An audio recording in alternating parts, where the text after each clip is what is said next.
This is Bruce Andriach from the Buffalo News, here with Bob McCarthy for our weekly discussion on politics. Uh, Bob, this week we're talking about your column that you're writing for this Sunday, which is on the topic of largely on the topic of Governor Hochul's popularity. A Siena poll came out this week and attempted to gauge how the state's residents feel about our governor. I think the term popular politician probably is an oxymoron by now, and it doesn't look like Governor Hochul is bucking that trend. What do you see as the big issues behind her falling popularity? Well, what we will see in Sunday's politics column will be kind of a synopsis of a poll that Siena College did early in December, in which they asked people, has the governor come through on her promises for that she made in her January 2021 state of the state? In other words, one of the things that I think was tops of her priorities was restoring faith in government. And that's a natural outcome after the circumstances that propelled her into the governor's chair to begin with. But on those key issues, on such things as transforming SUNY into a world class institution and a few other things, the people surveyed by Siena said no, they're not satisfied with the progress that she's made. And as a matter of fact, Siena characterized voters' response as a resounding no, saying that she had not accomplished these goals that she had set out for herself. So whether it's a Some of matter these of goals, popularity or not, I'm yeah, not sure, but certainly her favorable her favorability as opposed to unfavorability ratings are just kind of okay, 45%. right. Right. Some of these goals she set for herself and for New York State, when you go back and look at them, um, you have to think that it'd be pretty tough for anybody to meet them. I mean, what she said was to make SUNY the envy of the nation, to restore trust in state government. These are noble sounding goals, but I wonder what kind of success any governor, any politician could have in doing that. Yeah, you're right. Because how do you measure that, especially just a short time after making a relatively short time after making those promises? How you going to measure something about SUNY? I don't know. How you going to measure something about faith in government? Well, that's more of a perception thing, and so far, Sure. that doesn't seem to have registered with New York voters. I think there's a real reason for that, and that could be that we're coming off a very divisive campaign right now. I mean, Jeremy Zellner, the Democratic chairman of Erie County, points out in Sunday's column that, gee, we're just coming 5 weeks off of a barrage of negativity and a really very divisive election. And don't forget, the governor won only by about 6 points. So, I mean, it Right. wasn't exactly a mandate for her. And that is one of the things that I think comes through here. So, the point here being that people still have this kind of aftertaste from, and a sour aftertaste, I might say, from this very divisive election, and so that could explain why people just are not there yet to say that she has restored their faith in government. Speaking of the election, something you wrote and something that became really a huge part of the narrative before November was crime in New York State. Lee Zeldin, her opponent, made a lot of headway in seemingly convincing voters that this was an area where he was going to be stronger than she was. How much of that do you think is of what we see in this poll is a residual of that, of people seeing that the governor is not doing enough to fight crime as they think she should be?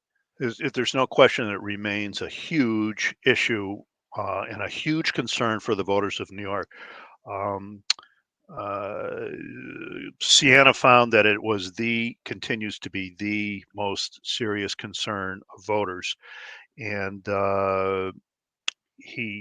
Siena said that you can't, that voters can't say it clearly enough. They said crime is a serious problem, and they don't think Hochul has made progress in making their community safe, and they want it to be a priority in the new year.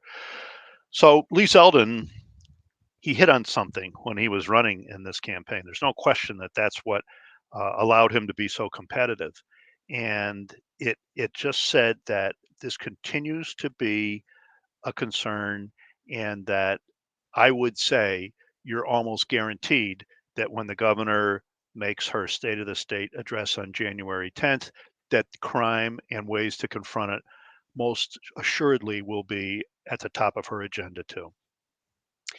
Zeldin in particular made a point, and obviously a lot of politicians have about bail reform and what an issue that has been, and one that likely hurt her. But do you think that there's going to be anything in her State of the State or anything moving forward where she attempts to do anything about bail reform laws?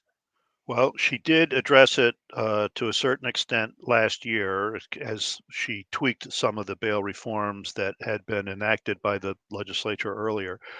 We have not heard that yet. Um, and don't forget that also, Bruce, that she has to be able to get this through a legislature that maybe might still be very much committed to those bail Right. reforms that they have enacted earlier. And one of the things that we point out in Sunday's column is that because Governor Hochul does not have this really strong mandate, the kind that Andrew Cuomo would go in when he was negotiating with legislative leaders, she doesn't have that kind of strength behind her. She doesn't have that mandate. And so when she comes to tricky issues like bail reform, she might not have enough of an upper hand against a very committed legislature that even has, I think, more left leaning members now than it did earlier. So that is going to be one of the real things to watch coming up in 23. Right. And last question. Last week, you had a story about how non-affiliated voters have become the second largest voting bloc in the state. And I noticed in the Siena poll that her support, her favorability among people who identify as independent is falling. And what accounts for that, do you think? Or is this just kind of the opposite of a rising tide? I think it kind of still reflects the election that we just went through. And she did not come out of this with an overwhelming wave of support. She won, and she is the governor, and she will set the agenda. No question about that. But independents, the non-affiliated, they seem to be still skeptical. And what you bring up here is an important point because I think more and more of our politics is going to be aimed at that group as we go forward. One of the things that we noted in that story last week was they used to be kind of just ignored that, okay, they don't vote. But now elections officials see that they do vote. And I think that their voice is going to really be resonating a lot more. And you're going to see our politicians in Albany and around the state really being cognizant of that group and catering to them. So let's see how that works out. Bobby, you and I have talked before about how since the governor she got the job last August. She really has been in campaign mode since then, but her inauguration is coming up just a couple weeks from now. And now that she's going to be serving for the next 4 years, I think a lot of these questions that we just talked about are going to be addressed and probably get some more clarity. But that will be interesting to see as well. It will, and that starts with her inaugural address on January 1st, and followed by her State of the State on January 10th, which she will move back to the traditional confines of the beautiful Assembly Chamber, and then her budget message a few weeks after that. All very key milestones to watch for early in 2023. As always with politics and with New York State, more to come. You betcha. All right. Bob, thanks so much. Thanks, Bruce.